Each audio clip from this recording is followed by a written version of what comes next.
please subscribe and don't forget to press the bell icon to get notified whenever we upload a new video. Nawab Malik. 2 years back, more than 2 years back, Nawab Malik was a leader who raised this issue in my debate. I was in another channel. Nawab Malik, क्या आपको लगता है कि Rafale का खेल बड़ा है या फिर आपको लगता है कि राफेल के खेल में खुद कांग्रेस पार्टी अल्टीमेटली फंस जाएगी? What is your take? ऐसा है अमीश जी कि 526 करोड़ और 1600 करोड़ में एक बड़ा अंतर है, लगभग 1000 करोड़ का। और जो जहाज लिया जा रहा है फ्रांस से डॉसल्ट का, उसने अपने वेबसाइट पे कतर को किस कीमत पे बेचा है वो भी उसने डाल रखा है। यही जहाज इसी कंडीशन में कतर सरकार को 700 करोड़ रुपए में जहाज देने का निर्णय हुआ।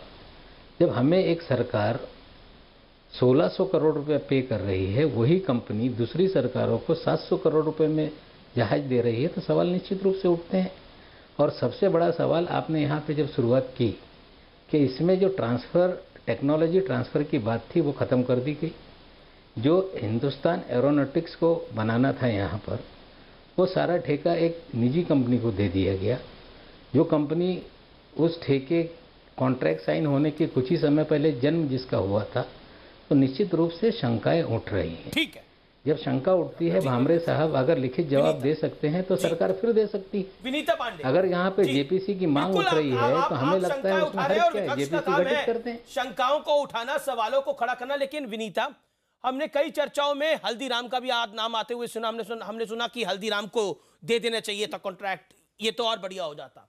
कई बारी गाड़ियों से तुलना भी होती है, कई बारी मोटरसाइकिलों से तुलना भी होती है। क्या ये जायज है?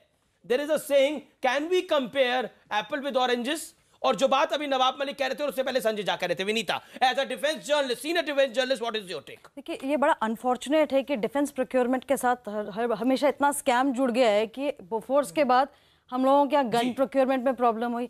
अब सबसे बड़ा प्रोक्योरमेंट जब हो रहा है रफाल का, और वो रफाल का नहीं, बेसिकली फाइटर जेट्स का हो रहा है, तो जिस समय यूपीए गवर्नमेंट निगोशिएट कर रही थी वो अपने हिसाब से बेस्ट कर रही थी। उन्होंने कुछ अपनी चीज़ें डिमांड की थी और उस समय वो डील उन्होंने आगे नहीं खींची 2014 में, क्योंकि सरकार गिरने का समय आ गया था। उन्हें लगा था वो पावर में नहीं आएंगे, तो एंटनी जी ने प्रेस स्कैम्स ने भी कहीं ना कहीं सरकार को घेर मतलब उस समय टाटा स्कैम भी आ रहा था, अगस्ता वेस्टलैंड का नाम भी आ रहा था, तो इन्हें लगा कि हमारे हाथ गंदे हो जाएंगे, हम पे उल्टा छीटा पड़ेगा, इससे अच्छा इलेक्शन तक उसको पोस्टपोन किया जाए। लेकिन प्रॉब्लम यह है कि जिस समय ये खुद नेगोशिएट कर रहे थे, उसी समय के बीच में जो रफाल के एयरक्राफ्ट की प्राइसेस थी वो $12 बिलियन जो 2007 में कोट की गई थी, वो डबल हो चुकी थी 2014 तक आते आते लगभग $30 बिलियन। अभी जो तर्क दिया जा रहा है कि ज्यादा कीमत पे खरीदा, उस पर आप क्या कह रहे हैं? देखिए, उस समय जिस मिसाइल टेक्नोलॉजी पे बात हो रही थी उसमें और अब में फर्क है। अब इंडिया ने बहुत ज्यादा अपनी डिमांड्स बढ़ाई है।